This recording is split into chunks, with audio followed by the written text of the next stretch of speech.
Good morning, class. In the last class, we have discussed the physiographic divisions of Asia, where we have discussed about the Central Highlands. The features are Central Highlands. Today, we are going to learn about the other physiographic divisions of India. So, we will start with the plateaus. Plateaus are located to the south of the Central Mountains. There are main plateaus which are made up of hard rocks. Hard rocks means here the crystalline igneous rock. Igneous rock means the rock which has been originated by the solidification and the cooling down of the lava. So first is Arabian Plateau.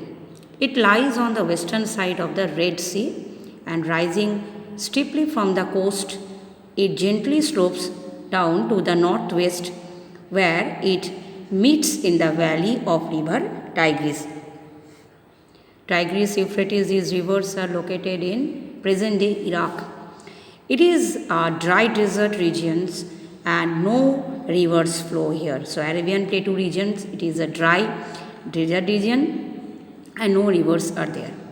Now Peninsular India.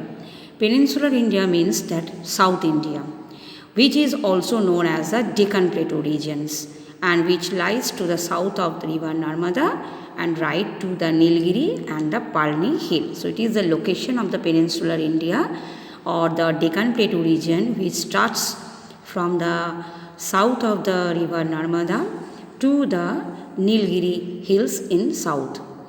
The western and the eastern Ghats are located on the both sides, and at the center Deccan Plateau is located, and both sides there is a western Ghats and the eastern Ghats. Western Ghats and the eastern Ghats are the mountain ranges. Sea coast and then gently slopes towards the east coast. It is traversed by many rivers like Kaveri, Godavari, Krishna, Peneru, Mahanadi, etc. So the Deccan Plateau region or the Peninsular Plateau region is drained by many rivers such as Narmada, Godavari, Krishna, Kaveri, etc. And most of these rivers rise in the west and flow out to Bay of Bengal. And all the rivers, especially all the rivers, Mahanadi, Godavari, Krishna, Kaveri, all the rivers, they meet into Bay of Bengal. Next is the Yunnan and the Shan Plateau. These are the parts of the same plateau. The plateau of Yunnan, it is located in China, and the plateau of Shan, it is located in Myanmar. The Yunnan and the Shan Plateau has a steep western slope and it is drained by many rivers like Salween, Mekong, Menam, Sikiang, etc. The Yunnan Plateau is divided by the Changjiang River, while the Shan Plateau is dissected by the rivers Mekong and Salween. So, the Yunnan Plateau is divided by, that means it is dissected by the river Changjiang, and the Shan Plateau which is dissected by the main two rivers Mekong and Salween. Now, the next physiographic division is the river basins of the great river valleys. The river basin is an area which is land which is drained by a river and its tributaries. So it is a large area which is drained by the main river and its tributaries. And the most of the rivers begin their journey from the snow-capped mountains. For example, we can give river Ganga. So river Ganga has been originated from the Gangotri glaciers. So most of the rivers originated or they started their journey from the snow-capped mountain regions. The valleys of these rivers are densely populated and are fertile. Why they are fertile and why they are densely populated?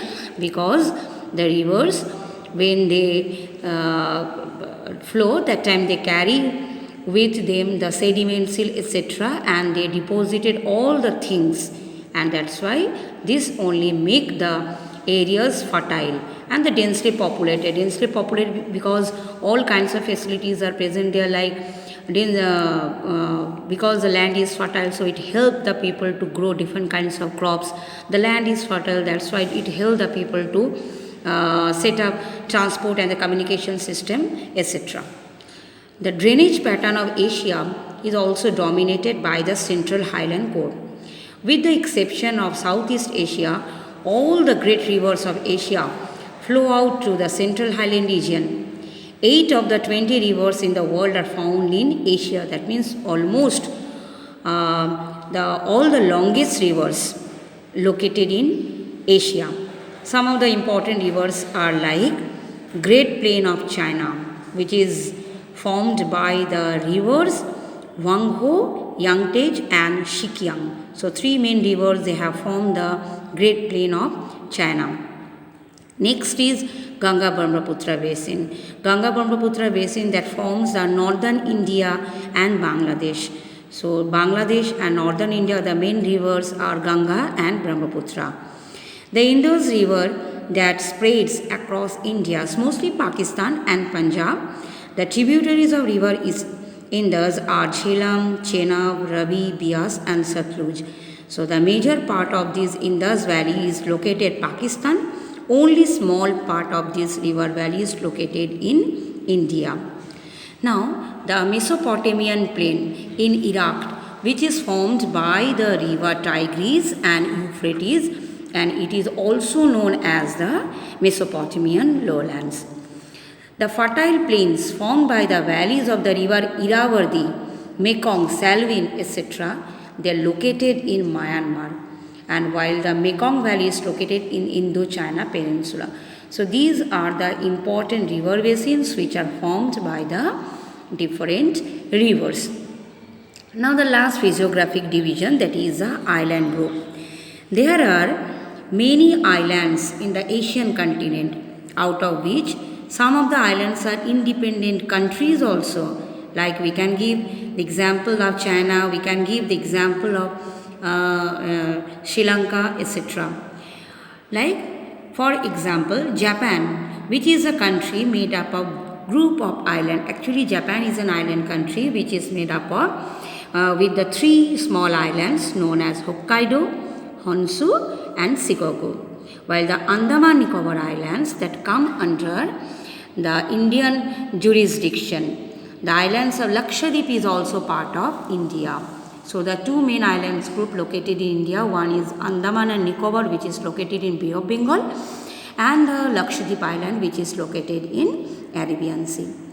The Kuril Island that are located near Japan are under the Russian jurisdiction. That means the Russian control is there in the Kuril Islands.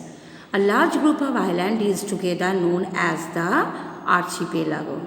And the Malay archipelago is the largest group of islands which includes with Java, Bali, Sumatra, Timor, New Guinea, Borneo, etc. So it is the largest island, Malay Island. It is the largest island in Asia.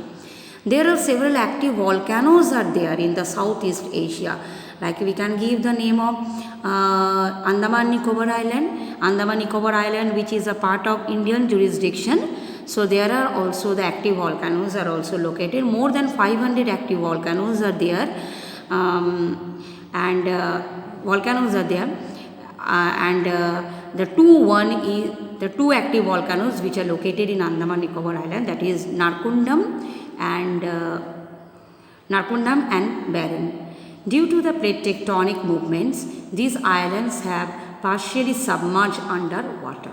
So because of the plate tectonic movement, many of the islands they have submerged into water, and some of the islands are partially submerged mountains have now emerged as islands, and some of the islands are submerged mountain. That means these are the topmost part of the mountain, which today they are emerged as island group.